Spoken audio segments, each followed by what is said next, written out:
간절히 소망합니다. 주일 3부 예배 나오신 모든 하나님의 사람들에게 하나님의 은혜와 평강과 사랑이 늘 함께 있기를 간절히 소망합니다. 어느 기업에서 신입사원을 채용하기 위해서 재미있는 시험 문제를 출제했습니다. 출제 문제 내용은 이렇습니다. 당신은 폭우가 쏟아지는 어느 날 밤 자동차를 몰고 가고 있습니다. 비가 막 쏟아지는 그 버스 정류장을 지나가는데 거기 세 사람이 억수 같은 비를 맞으며 떨고 서 있는 것입니다. 이 버스를 기다리는 세 사람 중에 한 사람만 내가 태우고 갈 수 있습니다.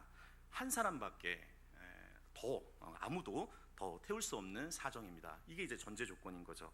그렇다면 당신은 다음 세 사람 중에 어느 사람을 태우겠습니까? 첫 번째 사람은 나이가 드신 어르신입니다. 노인인데 아주 깊은 병중에 있어서 이 덜덜 떠는 몸으로 비를 맞으며 지금 병원으로 가려고 서 있습니다. 그게 첫 번째 사람입니다. 두 번째 사람은 얼마 전에 병원에 입원을 했는데 죽을 뻔한 나를 수술을 해서 살려주신 고마운 의사 선생님입니다. 그리고 세 번째는 한평생 마음에 그려오던 이상형인 아름다운 여자가 거기에 서 있습니다. 이 세 사람 가운데 당신은 어느 사람을 태워가지고 가겠습니까? 이게 시험 문제예요. 이 문제의 수험생들이 나름대로 이제 머리를 짜내는 거죠. 서로 이게 옳겠다 저옳겠다 생각을 합니다. 노인 이 어르신은 지금 태워가더라도 도중에 어떻게 될지 모르겠다. 그러니까 더 큰 부담이 될 테니까 노인분은 태우기는 좀 곤란하다. 그렇게 생각을 합니다. 그리고 또 의사는 나중에 신세 갚으면 된다. 이런 마음을 갖고 그렇기 때문에 절세미는 놓쳐서는 안 된다. 그래서 대체로 이제 그런 생각으로 이제 답을 쓴 게 되죠. 근데 이 마지막에 결국에는 응시자 몇백 명을 물리치고 단 한 사람이 선택이 됩니다. 명답을 썼는데 답변은 이렇습니다. 자동차 열쇠를 의사에게 줘서 노인을 태우고 빨리 병원으로 가서 치료를 받게 하라고 말하게 됩니다. 그리고 나서 자기는 아름다운 여성과 함께 버스를 기다린다. 이게 답인 거죠. 대단한 건 아니겠습니까? 이 문제를 바로 전까지는 마음이 답답했는데 이 문제를 풀고 나면 마음이 시원해지는 거죠. 인생도 그런 것 같습니다. 때로는 우리의 마음이 답답하고 어려울 때가 있지만 그 마음을 시원케 할 때가 있게 되죠. 시사주간지 타임즈가 선정한 20세기 100대 사상가 중에 한 사람인 엘리자베스 퀴블로로스라는 분이 있습니다. 제가 일전에도 한번 소개해드렸는데 이분은 죽음에 대한 전문가입니다. 그러니까 죽음의 심리학에 관련된 많은 책을 쓰게 되죠. 그래서 이 그녀의 책으로 인해서 사람들이 우리가 죽음은 한 번밖에 경험을 못하는 거잖아요. 죽음 뒤에는 뭐 후손들이나 누구한테 얘기할 수가 없는데 이 말기 환자들과의 대화를 통해서 이 죽음에 대한 개념 그리고 말기 환자에 대한 관심을 증대시킨 사람이 이 엘리자베스 퀴블로로스입니다. 그녀 역시도 나중에 세상을 떠나게 되죠. 그녀가 세상을 떠나기 바로 직전에 2004년도에 책 한 권을 내게 되는데 그 책 이름이 인생 수업이라는 책입니다. 제목 자체가 우리한테 의미가 있죠. 인생 수업. 이 책에 보면 그런 내용이 납니다. 의미 있는 구절을 한번 읽어드리겠는데 큐로로스는 그렇게 이야기합니다. 삶이란 마치 파이와 같습니다. 이 사람 외국 사람이니까 파이를 얘기했죠. 만약 한국 사람이면 뭐 빈대떡 이렇게 얘기했을 텐데 삶이란 마치 파이와 같습니다. 부모님께 한 조각, 사랑하는 사람들에게 한 조각, 아이에게 한 조각, 일에 한 조각 그렇게 한 조각씩 떼어다 주면 삶이 끝날 때쯤 자신을 위한 파이를 한 조각도 남겨두지 못한 사람도 있습니다. 그리고 처음에 자신이 어떤 파이였는지조차 모를 때도 있습니다. 난 내가 어떤 파이였는지 알고 있습니다. 그리고 그것은 우리 각자가 알아내야 할 몫입니다. 난 이제 내가 누구인지 알면서 이 생을 떠날 수가 있습니다.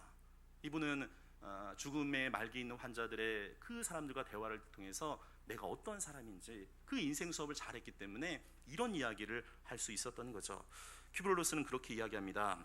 우리에게 제시하는 인생 수업, 과연 인생의 공부는 무엇일까? 이것을 깊이 한번 생각해 보라는 거예요.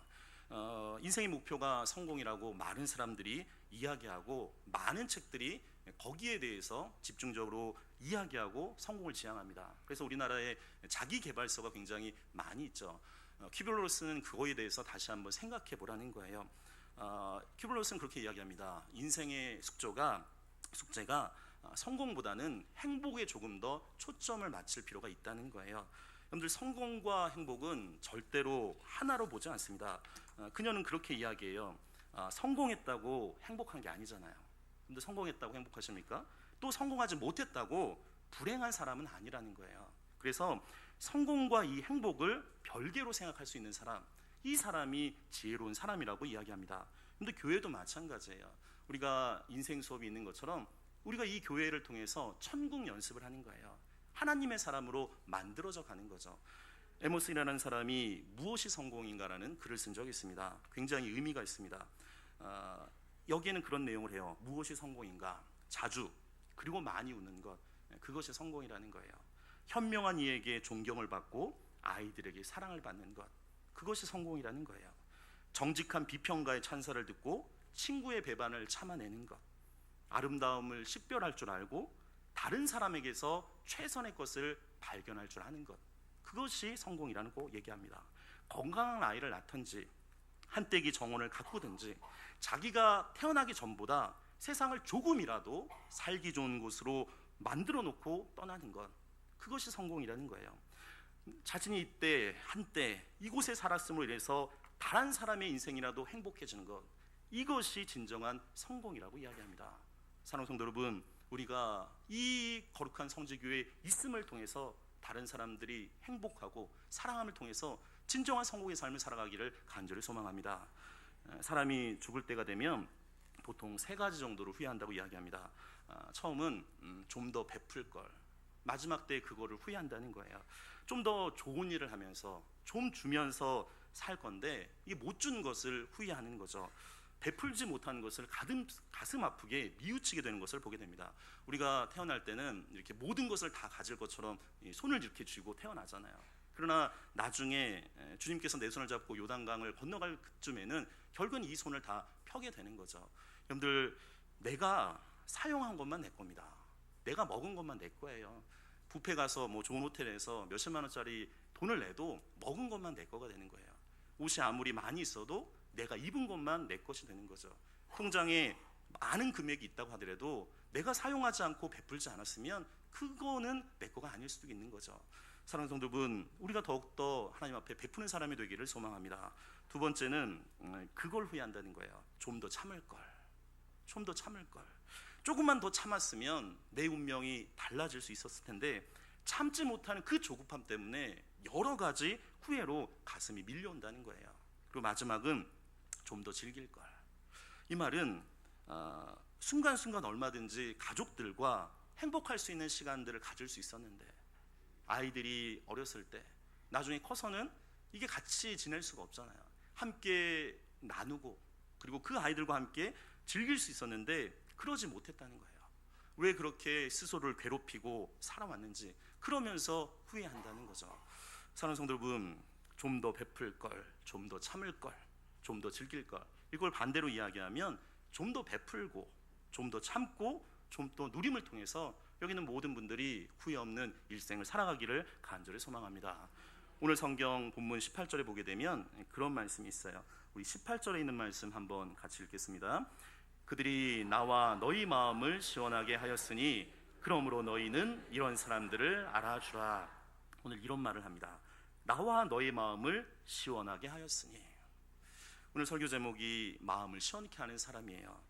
마음을 시원케 한다는 건 감정상의 위로뿐만 아니라 하나님과 이걸 교제함을 통해서 영혼에까지 위로를 줄 수 있는 사람, 그 사람이 마음을 시원케 해주는 사람이라는 거예요. 사랑하는 성도 여러분, 우리가 그런 사람이 되기를 간절히 소망합니다. 예전에 90년대 초에 유행했던 그 광고가 하나가 있어요. 세상은 나를 필요로 한다, 산소 같은 여자, 이러면서 화장품 광고 한 적 나와 있는데 내용은 그렇습니다. 산소 같은 여자는 얼굴만 봐도 산소 같아요. 그리고 음성만 들어도 산소 같아요. 만나기만 해도 산소 같고 생각만 해도 산소 같아요. 이게 미소가 지을 수밖에 없죠. 근데 반대로 탄소 같은 남자가 있어요. 이게 보기만 해도 답답하고, 이게 전화만 와도 그냥 가슴이 꽉꽉 막히고, 저기 먼 사거리에서 얼굴만 봐도 괜히 도망가고 싶고, 이러면 안 되는 거죠. 사랑하는 성도 여러분, 우리 모두가 산소 같은 믿음의 사람이 되기를 간절히 소망합니다. 오늘 사도 바울은 그런 얘기를 해요. 어떤 사람이 마음을 시원케 하는 사람이냐. 우리 15절에 있는 말씀 같이 한 목소리 읽겠습니다. 형제들아, 스데바냐의 집은 곧 아가야의 첫 열매요 또 성도 섬기기로 작정한 줄을 너희가 아는지라. 내가 너희를 권하노니. 아멘. 오늘 성경에 보시게 되면 스데바나라는 사람이 있습니다. 특별히 오늘 성경 말씀 보면 그 사람의 이름만 얘기하는 게 아니라 스데바냐의 집이라고 이야기해요. 그 집이 다 예수를 믿었어요. 이게 사도 바울이 고린도전서의 마지막에 이제 보내는 그 내용 편지들인데, 이 스데바냐의 집은 예수를 믿었다는 거예요. 예수를 믿는 가정이었기 때문에 이 사도 바울의 마음이 시원했다고 이야기합니다. 이 본문에 나오는 집이라는 말이 있는데, 이게 헬라어 말로는 오이키안이라는 말이에요. 이 뜻은 사람이 기거하는 우리가 구조물로서의 집이 아니라, 라틴어로 파밀리아라는 말이 있는데, 이 말처럼 가정이라는 뜻이 있습니다. 이 집이라는 말에는 남자와 여자, 친척과 종, 그리고 모든 어린아이까지 포함되는 거예요. 근데 이 스데바냐의 집이 어떤 집이냐면 아가야라는 그 지방에서 첫 열매. 여러분들, 그 믿음의 첫 열매를 맺는다는 건 보통 일이 아닙니다. 그러니까 믿음의 선구자를 역할을 했었다는 거예요. 이 가정이 믿음의 가정이라는 거죠. 가족 구원은 이렇게 이야기할 수 있습니다. 영적인 거룩한 부담감이에요. 나는 예수를 믿지만 남편이 예수를 믿지 않아요. 남편이 예수를 믿지만 또 아내가 예수를 믿지 않아요. 우리의 자녀들, 부부는 믿는데 또 자녀들은 예수를 안 믿어요. 어느 순간에 우리의 자녀들이 어릴 때는 믿음 생활 잘 했는데 어느 순간에는 교회에 나오지 않아요. 이럴 때 마음이 아프죠. 가족 구원은 영적인 거룩한 부담감입니다. 이 가족이기 때문에 이 복음에 대해서 더 어려움이 있을 수 있어요. 늘 가깝기 때문에 그렇죠. 그럼 복음서에서는 그런 얘기를 합니다. 항상 기도하고 낭망치 않으면 하나님께서 열매를 맺혀준다고 이야기해요. 그 유명한 어거스틴도 모니카가 30년 동안 기도해요. 그래서 암브로시우스가 그런 얘기하지 않습니까? 기도하는 자녀는 절대로 망하지 않는다고 이야기해요.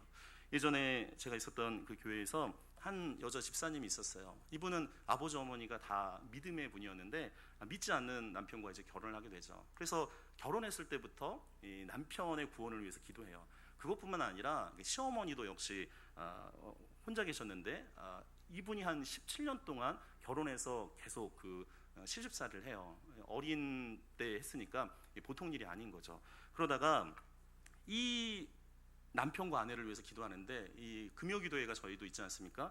금요기도회 때마다 그 남편과 그 어머니를 위해서 얼마나 기도하는지를 몰라요. 나중에 그 어머니가 암 말기가 됐어요. 그래서 한번 교회를 찾아오셨어요. 교회를 오시는 분이 아니고 이게 굉장히 마음이 이렇게 굳었던 분인데 오는 것도 보통 일이 아니었던 거예요. 그래서 오셔갖고 얘기를 하는데 이게 본인이 이제 죽음을 앞두게 되니까 너무 힘들잖아요. 휠체어를 타고 이렇게 오셨는데 얼굴을 봤는데 그냥 너무 어려운 표정이에요. 이렇게 고개도 숙여져 있고 얼굴도 그냥 어두운 표정이 있어서 옆에 이제 목사님하고 같이 그런 얘기를 했습니다. 고향에 대한 얘기를 했더니 이분이 이제 바닷가였대요. 그래서 그 바닷가 이야기를 좀 했더니 고향 얘기를 하니까 좀 마음이 풀려지셨어요. 그러면서 하나님의 말씀을 전하는데 이상하게 그 말씀이 그분의 마음에 새겨지게 돼요. 손을 잡고 기도하는데 이분의 마음의 문이 열려졌어요. 나중에 얘기 듣기에는 그분이 한 달 정도가 원래 삶이 남겨져 있었는데 나중에 한 4, 5개월 정도를 더 사셨어요. 근데 그 와중에 이분이 병상세례도 제가 집례를 했는데 이 병상세례를 받을 때 얼굴이 얼마나 환해진지를 몰라요. 그 남편 되는 분이 KBS의 그 불의의 명곡이라는 프로그램이 있는데 거기 촬영 감독이에요. 제가 그때 그분한테 그 설교를 했던 기억이 납니다. 선생님에게 불의의 명곡은 당신 어머니시라고, 이 어머니가 이제 예수를 만난 것처럼 선생님도 꼭 예수 그리스도를 만나셨으면 좋겠다고. 나중에 이 가족들이요 다 교회에 나왔어요. 그 귀한 집사님이 항상 기도하고 낭망치 않았더니 거룩한 영적인 부담감인 그 가족 구원이 이루어지는 모습을 보게 됩니다. 사랑하는 성도 여러분, 우리 가족 가운데 믿지 않는 분으로 인해서 마음이 답답하고 어려운 분들이 있다면 다시금 항상 기도하고 낭망치 않고 기도함을 통해서 여러분 모든 가정 가운데 오늘 스데바냐 집처럼 구원의 가정이 되어지기를 간절히 축원드립니다. 오늘 성경 15절에 보면 이런 말씀이 있습니다. 성도 섬기기를 작정했다고 이야기해요. 이 스데바냐 집은 그냥 예수만을 믿는 것이 아니라 사랑하는 성도들을 섬기는 집이었다는 거예요. 여러분들, 우리의 가정의 목표가 무엇입니까? 이 집마다 교훈이라는 게 있어요. 가훈이라는 게 있습니다. 그 가훈, 세상적인 가훈이 아니라 영적인 가훈이 우리에게 어떤 것이 있는지를 한번 생각해 볼 필요가 있는 거죠. 저희 집은 목회자 집안이니까 당연히 교회를 섬기고 주님을 섬기로 작정하는 걸 저희 아내와 그렇게 마음을 먹은 거죠. 구약 성경에 보면 여호수아와 갈렙이 이스라엘 백성들에게 그렇게 도전을 해요. 여호수아 24장 15절에 이런 말씀이 있습니다. 오직 나와 내 집은 여호와를 섬기겠노라. 오직 나와 내 집은 다른 것이 아니라 여호와를 섬기겠다고 이야기해요. 사랑하는 성도 여러분, 하나님을 섬기는 것, 그것이 우리의 가정의 목적이 되어야 되는 거죠. 예수님께서 마태복음 20장 28절에 그런 말씀을 하십니다. 인자가 온 것은 섬김을 받으려 함이 아니라 도리어 섬기려 하고 자기의 목숨을 많은 사람의 대속물로 주려 함이니라. 섬기려고 하는 사람, 이 사람에게 놀라운 복이 있는 것을 보게 됩니다. 여러분들, 섬기는 사람들은요, 교회를 평안하게 만들어요. 교회를 따뜻하게 만들어 갑니다. 근데 이 섬김을 받으려고만 하는 사람, 이 사람은 있게 되면 어려워요. 자기를 알아줘야 되고 잘 안아주지 않게 되면 어려운 말을 하게 되는 거죠. 근데 섬김을 받으려는 마음만 있다 보면 여러 사람들을 괴롭힐 수가 있게 됩니다. 사랑하는 여러분, 오늘 말씀처럼 하나님 앞에 그 섬기려는 마음을 통해서 하나님을 섬기고 이웃을 섬김을 통해서 우리 성지교회가 더욱더 든든한 교회가 되기를 간절히 소망합니다. 우리 16절에 있는 말씀 같이 한 목소리 읽겠습니다. 이 같은 사람들과 또 함께 일하며 수고하는 모든 사람에게 순종하라. 아멘. 오늘 주목해야 될 단어가 있습니다. 이 스데바냐 집은 아가의 첫 열매예요. 하나님을 믿는 가정이었고 잘 섬겼어요. 근데 섬기는데 자기들만 섬긴 게 아니라 오늘 16절에 보면 함께 일했다고 이야기합니다. 함께 일하고 수고했다, 이 말이 중요한 거죠. 키스 펠라즈라는 사람이 재밌는 책을 냈는데 이 책 제목이 뭐냐면 혼자 밥 먹지 마라, 이런 책이 있어요. 이 내용은 그런 거예요. 혼자 밥 먹는 사람은 안 좋은 거다. 그리고 또 혼자 밥 먹게 하는 사람도 안 좋은 거다. 그런 환경을 만들어서는 안 되는 거죠. 여러분들, 혼자 밥 먹는 게 얼마나 비참한 줄 아십니까? 물론 어쩌다가 뭐 이렇게 출장이나 어쩌다 한번 이렇게 혼자 밥 먹는 거는 뭐 이해가 가요. 그래도 어쩌다 혼자 먹을 때도요, 어려워요. 괜히 스마트폰 보면서 이렇게 친구 있는 것처럼 막 이렇게 하고 다 친구 없는 거 아는데 뭐 이런 식으로 밥을 먹는데, 근데 이게 혼자 밥을 먹으면요 어려움이 있어요. 요즘 대학생들도요, 옛날에는 가족이 많았지만 하나 둘밖에 없잖아요. 집에서 거의 뭐 황금 베이비로 이렇게 자라기 때문에 자기만 잘 알다가 이 같이 밥 먹으려는 사람이 없는 거예요. 요즘은 그래서 몇 년 전부터 대학생들이 SNS에서 12시에 어느 장소에 같이 밥 먹읍시다, 그러니까 이런 모임도 막 생기기도 해요. 근데 이게 밥 먹는 게 굉장히 중요한 거죠. 혼자 밥을 먹으면요 너무 비참해요. 내가 지금 인생을 이렇게밖에 안 살아왔나, 어려움이 있는 거죠. 근데 같이 먹는 순간에 소화도 잘 돼요. 먹는 동안에 이해가 되고, 또한 이게 먹는 동안에 서로가 대화를 통해서 거기에서 귀중한 진리들이 소통이 되는 거죠. 어느 신학자는 그런 얘기를 합니다. 천국은 같이 먹는 곳이라고 이야기해요. 예수님이 성금요일날 십자가에 달려 돌아가실 때 바로 전날이 성목요일이었어요. 그 성목요일, 그 소중한 날에 주님이 뭘 하셨냐면 최후의 만찬을 하게 돼요. 이제는 배반하는 그 제자들을 한 명 한 명 발을 닦아주고, 그 다음에 우리가 지금 알고 있는 성찬 예식을 집례하시는 거죠. 빵과 포도주를 통해서 같이 만찬을 즐기시는 거예요. 그만큼 먹는 게 중요한 거죠. 근데 우리가 식구라는 말이 있지 않겠습니까? 이게 먹을 식자에다 입구자라는 말이잖아요. 함께 밥을 먹는 사람들이 가족이고 식구가 되는 거예요. 요즘 어려운 병이 하나 있습니다. 한국 사회의 어려운 병 중 하나가 치매라는 게 굉장히 무서운 병이에요. 저도 목회를 하다 보면 이게 치매 초기에 있었던 분을 보게 되고, 바로 얼마 전까지 굉장히 샤프하고 지적이었던 그 권사님이 치매에 걸린 그 광경을 보기도 하고, 치매 중간이었던 과정도 보고, 치매 말기여서 이제 나중에 하늘나라 가는 모습도 보게 되는데, 이게 보통 어려운 게 아니에요. 옆에서 보는 사람도 힘들지만 그 치매 환자가 있는 그 가정은요, 이거는 뭐 언어로 표현될 수 없습니다. 굉장히 어렵죠. 근데 요즘 치매를 예방할 수 있는 방법 중에 하나가 뭐냐면 같이 밥을 먹는 거예요. 같이 밥을 먹는 게 치매를 예방할 수 있다는 거예요. 그러니까 어떤 이유로든지 같이 먹는 거죠. 그래서 정 먹을 사람이 없으면 강아지하고도 같이 먹는 거예요. 그래서 개라도 데려놓고 같이 먹으면 훨씬 치유가 잘 된다는 거예요. 이 MBC에서도 그런 프로그램인데 나 혼자 산다, 거기 보면요, 이게 기러기 아빠들이 일부러 강아지를 키우기 시작을 해요. 그래서 같이 밥을 먹는 거예요. 그 개밥을 주기 위해서라도 집에 들어가는 거잖아요. 여러분들, 왜 우리가 함께 먹지 못할까? 그리고 함께 하지 못할까? 원인이 있습니다. 그 안에는 자기 개방을 두려워하는 취약성 때문에 그래요. 자기 자신을 솔직하게 내보고 싶지 않은 거죠. 함께하는 공간 속에서 이게 진정성이 나타나야 되는데 나타나기가 싫은 거예요. 특별히 봉사도 마찬가지입니다. 이 봉사를 하려고 그러면 함께 이것을 어우러져야 되는데 내가 드러나면 힘들까 봐, 이 개방성이 취약하기 때문에 어려움이 나타날 수가 있어요. 사랑하는 성도 여러분, 교회는요 공동체성이 중요합니다. 함께 하는 게 중요해요. 혼자 하는 게 아니라 함께 하는 거죠. 혼자 하게 되면 힘들고 지치게 됩니다. 예전에 제가 이제 전임 사역, 이제 청년부만 늘 하다가 이제 어른들 목회 사역을 하게 되는데 12월 이제 중순경에 이제 구역이 다 정리가 되고 그 다음에 이제 구역장님들 이제 뽑을 그 시기에 제가 이제 갔어요. 저희는 금요일 날 구역회가 있었는데 이 구역회를 딱 갔더니 이 구역장님들이 너무 반갑게 맞이해 주는 거예요. 그래서 이게 참 좋은 조회구나 막 이런 마음이 들었는데 알고 봤더니 내년에 구역장 안 하려고 그 얘기하려고 저를 반갑게 맞이하는 거예요. 그래서 목사님 올해 안에 내가 너무 하고 내년에는 일이 많기 때문에 구역장을 못 하겠다고 그 얘기하려고 목사님 기다리고 있었던 거죠. 이게 제 고민이 되잖아요. 며칠 좀 생각을 한 다음에 그 구역장님들한테 그런 얘기를 했어요. 이제까지는 혼자 하셨는지 모르겠지만 우리 함께 하자고, 교역자랑. 그리고 교회 일은 그 일을 통해서 하나님의 사람으로 만들어가는 과정인 거죠. 그게 때로는 힘들고 어렵지만 함께함을 통해서 우리가 하나님의 사람으로 만들어가는 거예요. 여러분들, 교회란 그렇습니다. 봉사는 그 일을 통해서 함께 더불어 사역함을 통해서 하나님의 사람으로 만들어가는 거예요. 이 스테바냐 그 가정이 하나님의 믿는 가정일 뿐만 아니라 섬겼다는 거죠. 그리고 혼자 섬긴 게 아니라 함께 했다는 거예요. 여기 있는 모든 분들이 함께함을 통해서 주님 앞에 시원케 하는 그런 사람들이 되기를 간절히 소망합니다. 오늘 17절에 있는 말씀 같이 읽겠습니다. 내가 스데바냐와 브느나도와 아가이고가 온 것을 기뻐하노니 그들이 너희의 부족한 것을 채웠음이라. 아멘. 오늘 성경에 이런 말씀이 있습니다. 스데바냐, 브느나고, 아가이고, 혼자 하는 게 아니라 같이 했어요. 그리고 오늘 성경에 뭐라고 되어 있냐면 너희의 부족한 것을 채웠다고 이야기해요.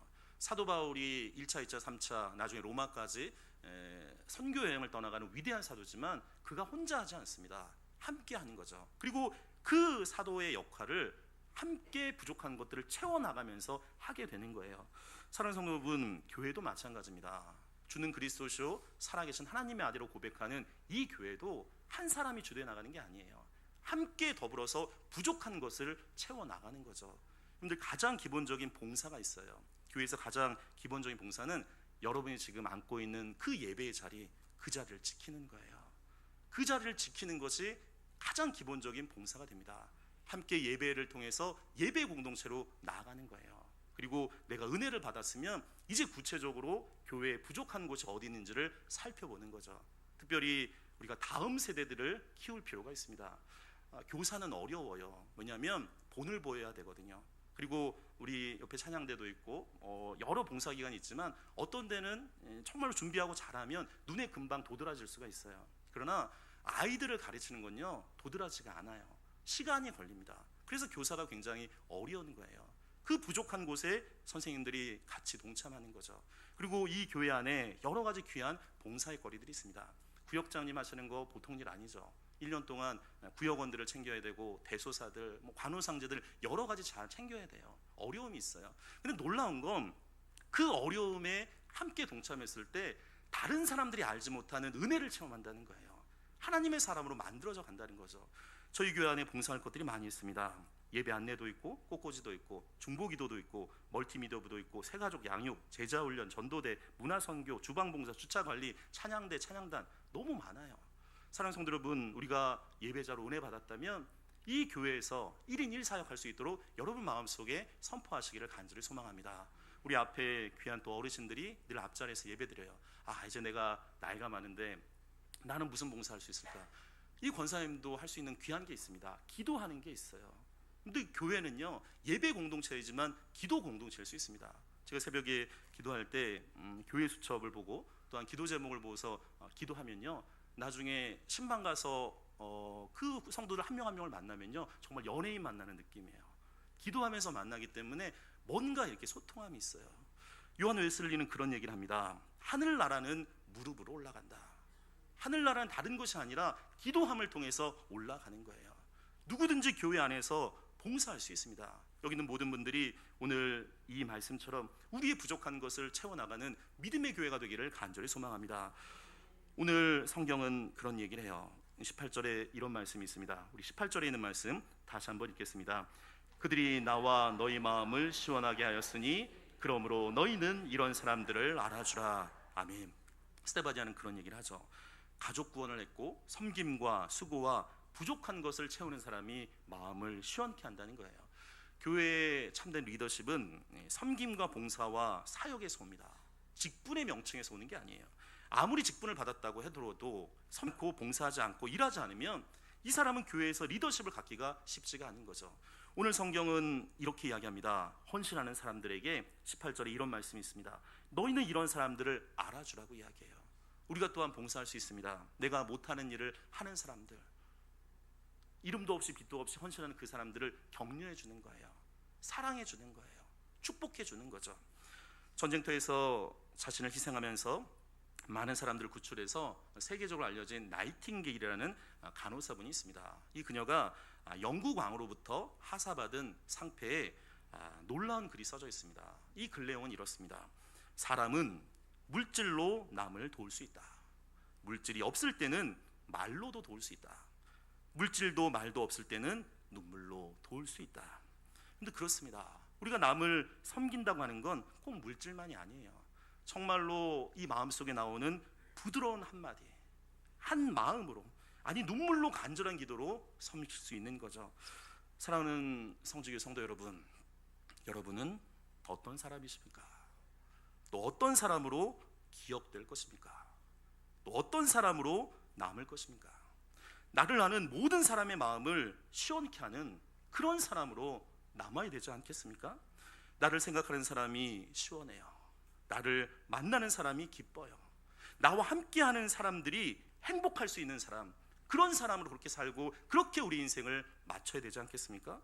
오늘 이 스테바냐의 그 가정처럼 마음을 시원케 하는 그런 아름다운 그런 새로운 마음이 여러분들 마음속에 선포되어지기를 간절히 축원드립니다. 기도드리겠습니다. 하나님 아버지, 우리가 교회와 사람들에게 답답한 인생으로 살아가는 것이 아니라 하나님 아버지, 오늘 말씀처럼 하나님과 교회 앞과 이웃들에게 마음을 시원케 할 수 있는 그러한 존귀한 자로 살아갈 수 있도록 인도하여 주옵소서. 우리의 마음의 중심에 자유가 있게 하여 주시고 하나님으로 인하여서 귀한 생수의 강물이 넘쳐날 수 있도록 인도하여 주옵소서. 하나님 아버지, 우리를 만나는 모든 사람들 가운데 마음을 시원케 할 수 있는 그런 하나님의 사람으로 살아가기를 간절히 원하오며 주 예수 그리스도 이름으로 기도드리옵나이다. 아멘. 우리 다 같이 일어나서 두 손 들어 축복하며 하나님의 약속 찬양드리겠습니다. 여호와는 너에게 복을 주시기를 원하며, 여호와는 너에게 복을 주시기를 원하며 너를 지키시기를 원하시며, 여호와는 그 얼굴을 너를 향하여 드사 은혜와 평강 주시기 원하노라. 여호와는 너에게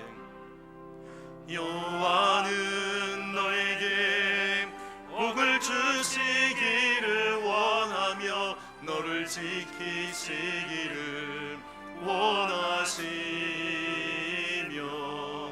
여호와는 그 얼굴을 너를 향하여 드사 은혜와 평강 주시기 원하노라.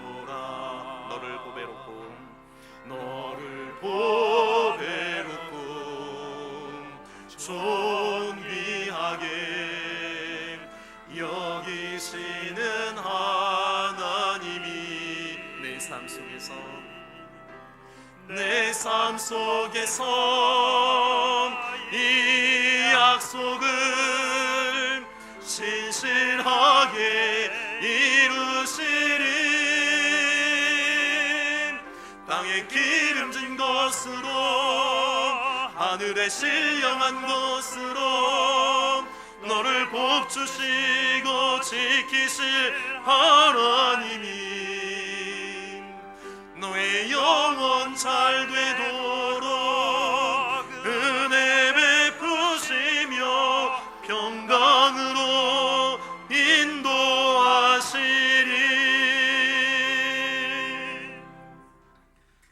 사랑하는 성지교회 성도 여러분, 스테바냐의 가정처럼 가족 모두가 구원받고 하나님의 교회를 섬김과 수고를 통해서 부족한 것을 채우는 마음을 시원케 하는 하나님의 사람들이 되시기를 소망합니다.